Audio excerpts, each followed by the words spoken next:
Mummy's Dirty Secrets.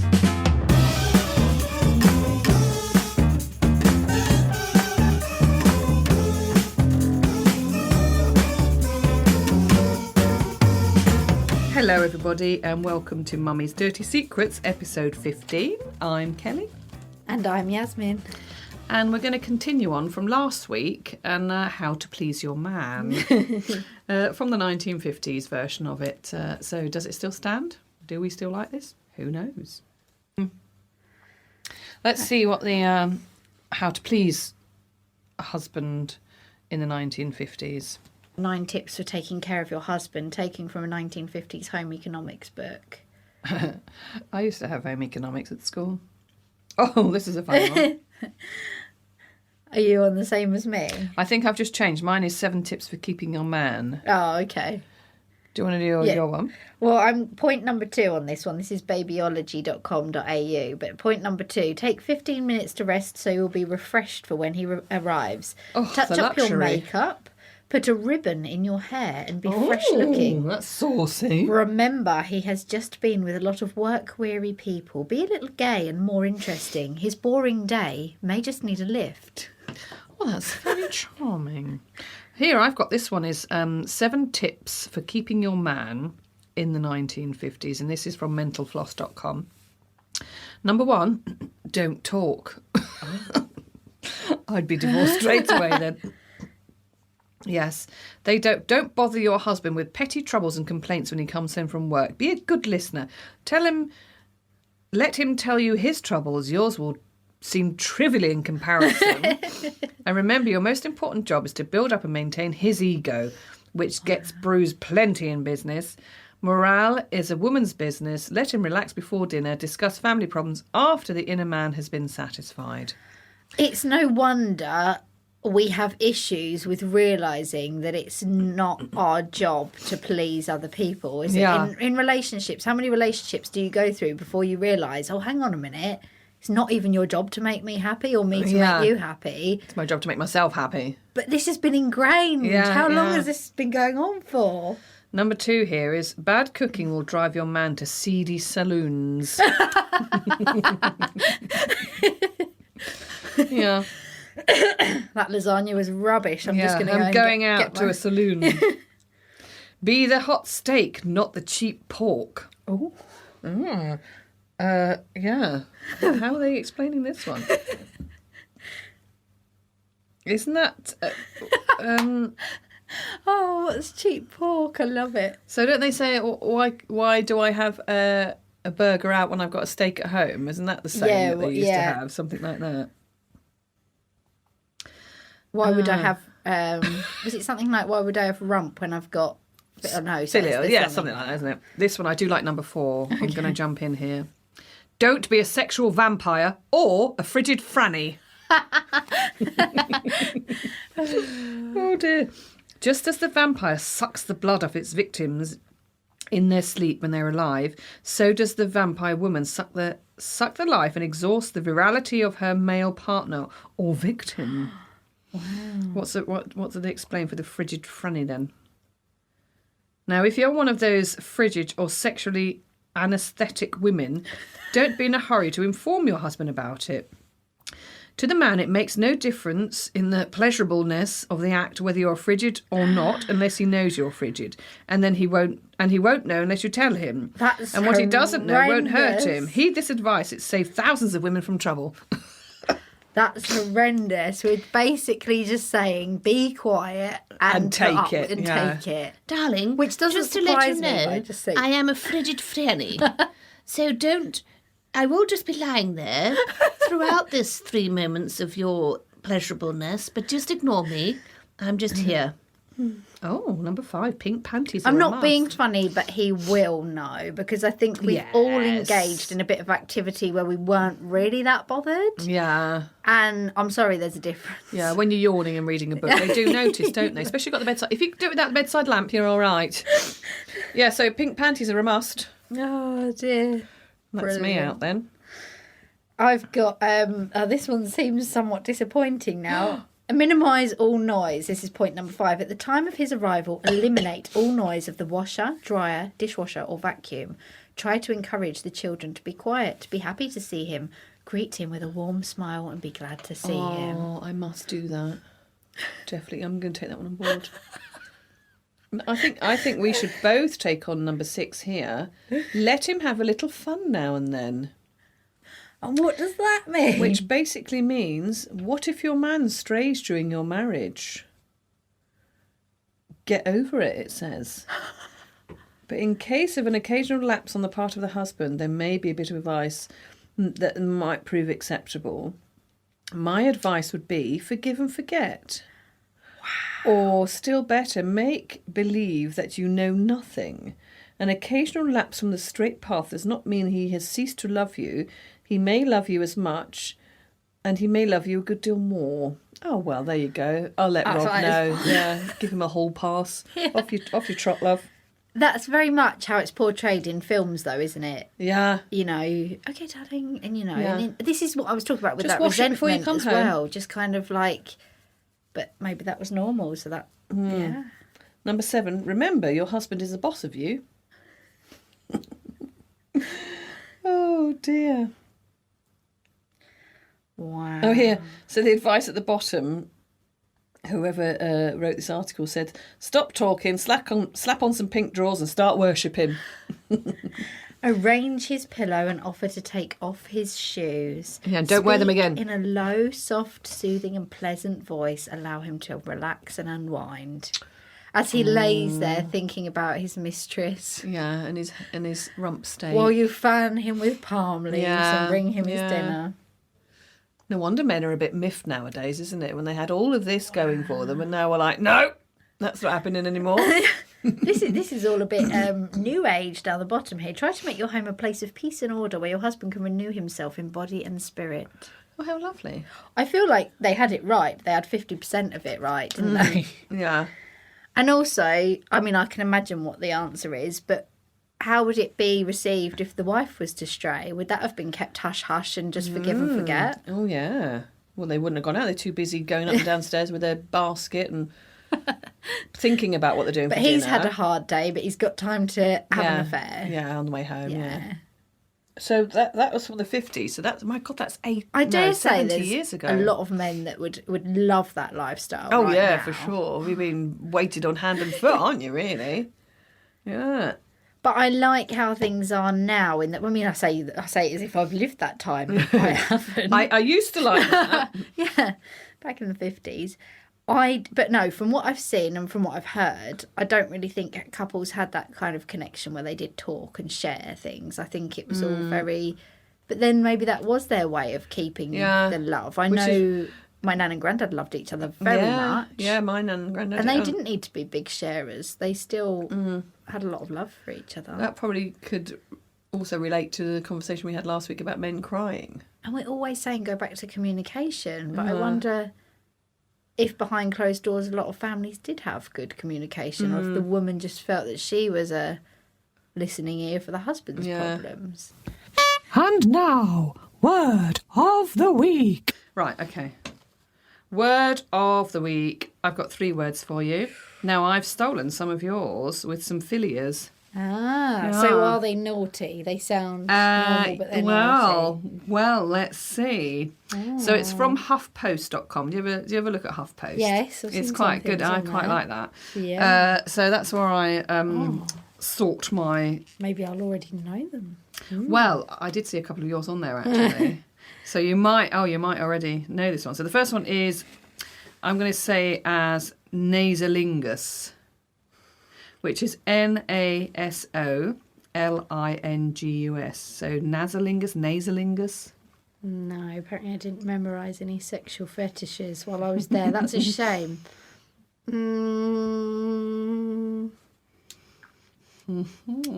Is it like when we were talking about having your nose up near someone's bum? Is it like that kind of thing? Part of it. Yeah. Is it? Well, not up someone's bum. It's being aroused by sucking noses. Oh. Yeah, I don't know. I don't think I'd like someone to suck my nose. No. I'm not sure I'd like to suck someone else's either.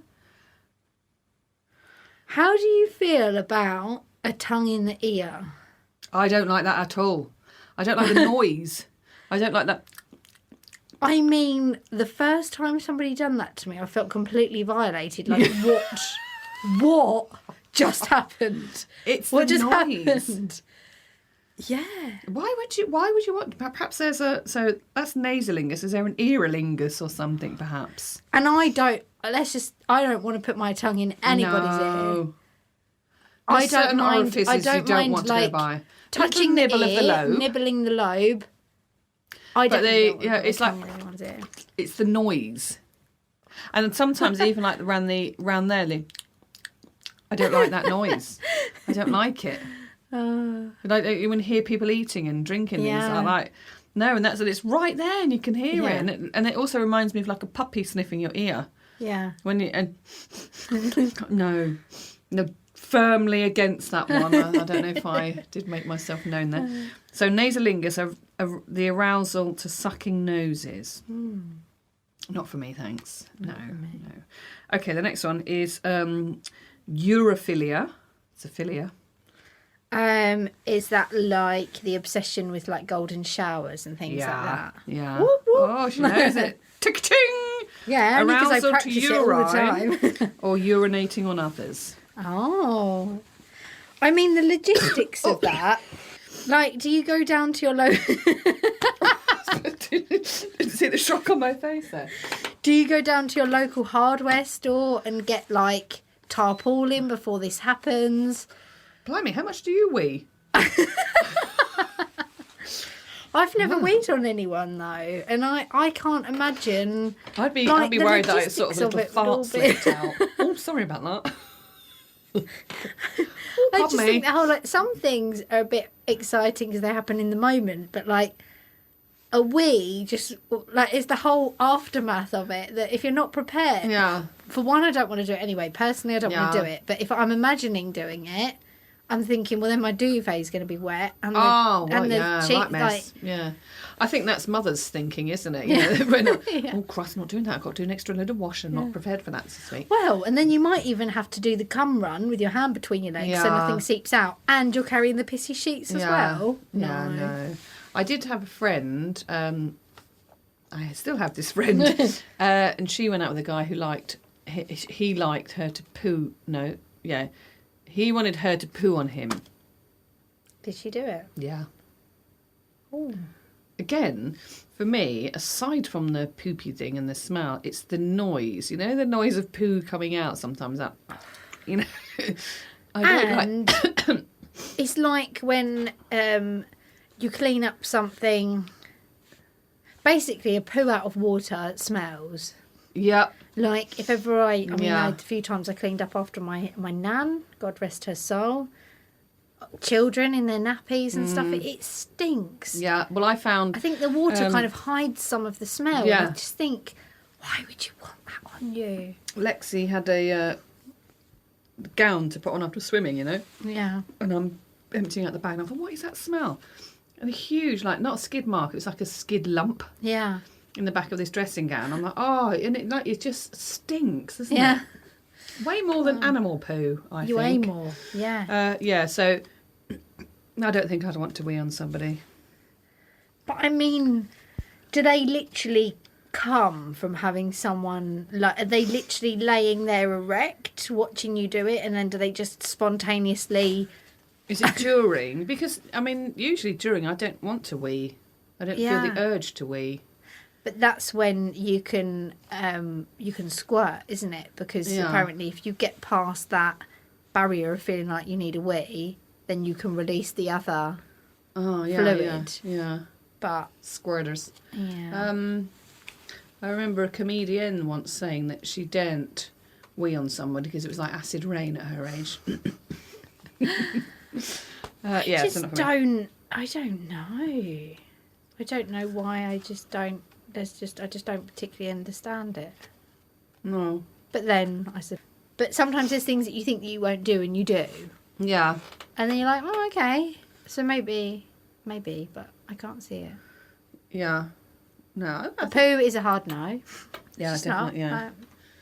Yeah, I don't know. I don't think I would. Yeah. I got one more. It's xylophilia, which is XYLO philia. Well, I'm thinking of music, aren't I? Aren't I? It's not though, is it? No. I think musical. No.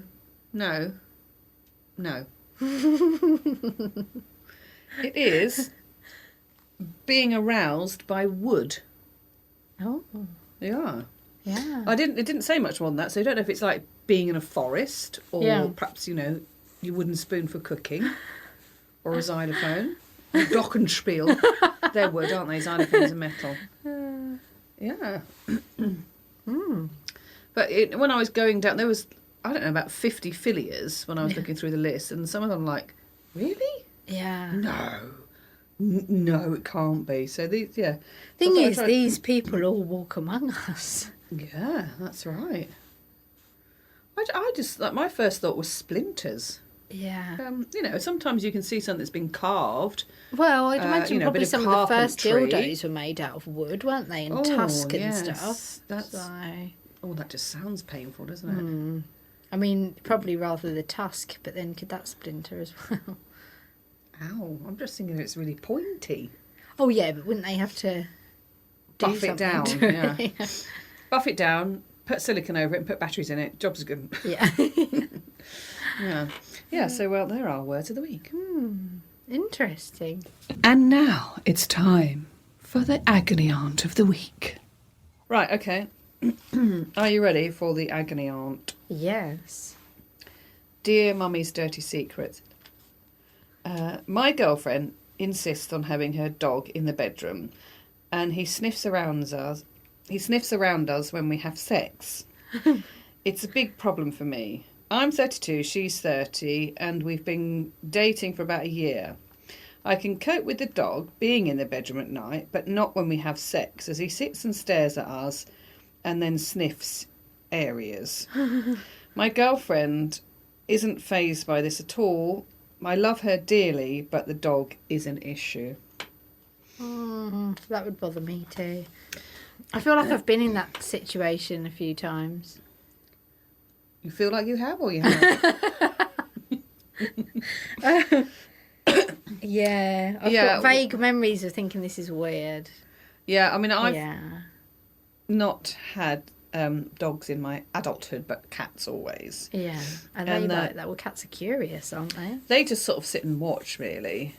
But they don't. I imagine them to sort of paw at things. Not really.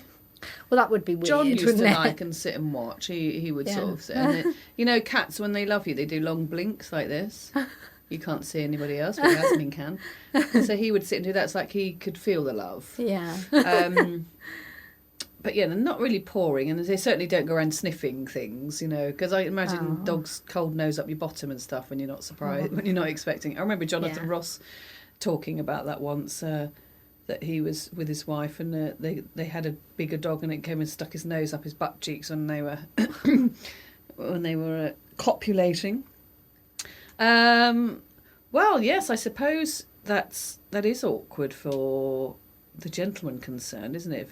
Especially if you're not an animal lover per se. I don't think it doesn't seem like he's not an animal lover, but if you don't have a pet, and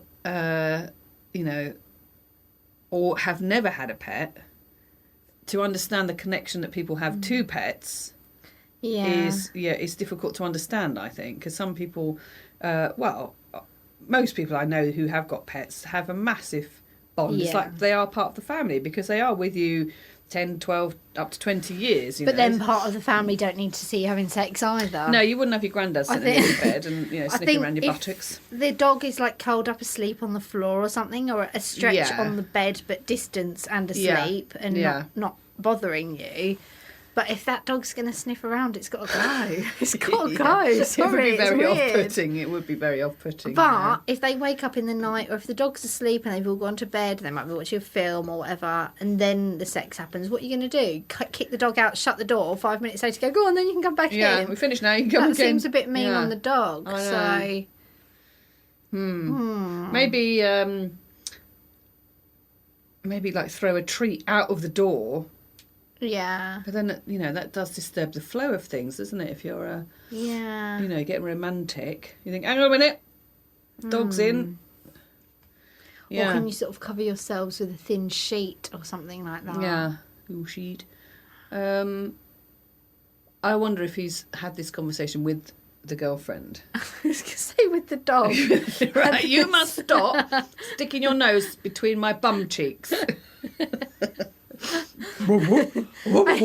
Exactly. Have you tried talking with him? I mean, Have you sat the dog down and explained manners? Yeah, I mean, she might not realise if she's used to the dog being there all the time and, it's her buddy, she might not realise how off-putting it is for him. Yeah. It might put him off his stroke. I think obviously express that you love the dog. Yeah. But say that you've got some boundaries and that's one of them. And when you're going to have sex, the dog just can't be around. Yeah. Shut the door or get one of those, don't know how big your dog is, but you can get those high pet gate things in the door, like a baby gate thing. Yeah. And let him watch from there. I was going to say, what's the difference in that and shutting the door? give him some binoculars. Go The video camera. And a cap. And sunglasses and some And a magazine. napkins. Yeah. to pass the time. Yeah, but I think, have you finished yet? Can I come back in? Yeah, I think he's just got to have the conversation with the girlfriend because she might not be aware that he's not comfortable with it. Thinking about a dog using binoculars. I can't see you. Can you move around? Well, that's made my eyes cry. As opposed to my ears crying. Oh, poor dog. Yeah, and again, depending on what's like, because it might be a little chihuahua. Yeah. Which could crawl underneath, couldn't it? Doggies could be like a 3-tier thing. Or if it's a great big mastin or something. Yeah, he's just got to just say to her, look, I don't mind him coming back in afterwards. Yeah. But he's going to have to go and watch the football or something. With his binoculars. Yeah. Oh, well, yeah. So. Or, I was going to say my parents, that's going to sound really wrong now on the subject of sex. I was actually going to say my parents, when there's fireworks on, create like a little safe space for the dogs. Oh, and they put soft music on. So maybe the dog needs Candles. a retreat. Romantic evening. Yeah, that's... yeah.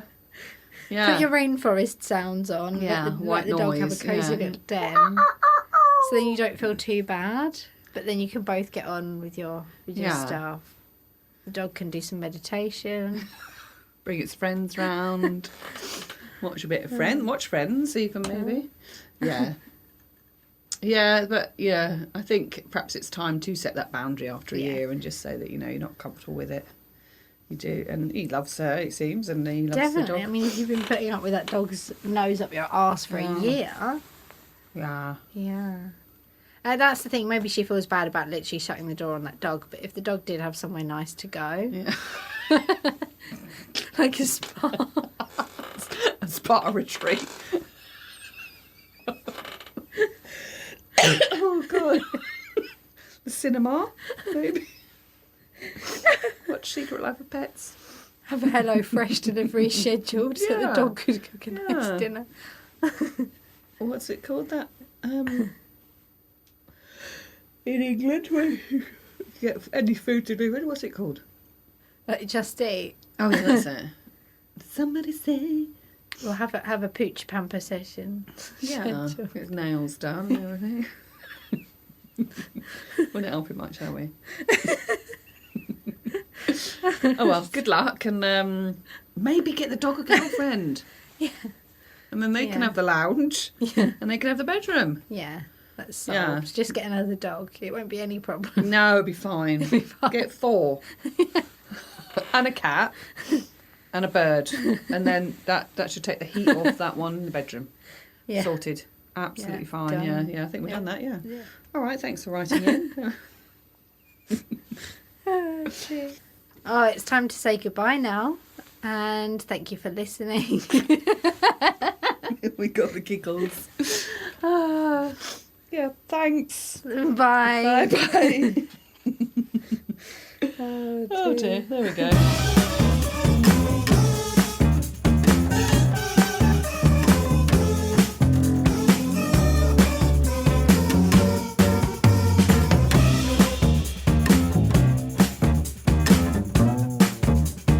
Mummy's dirty secrets.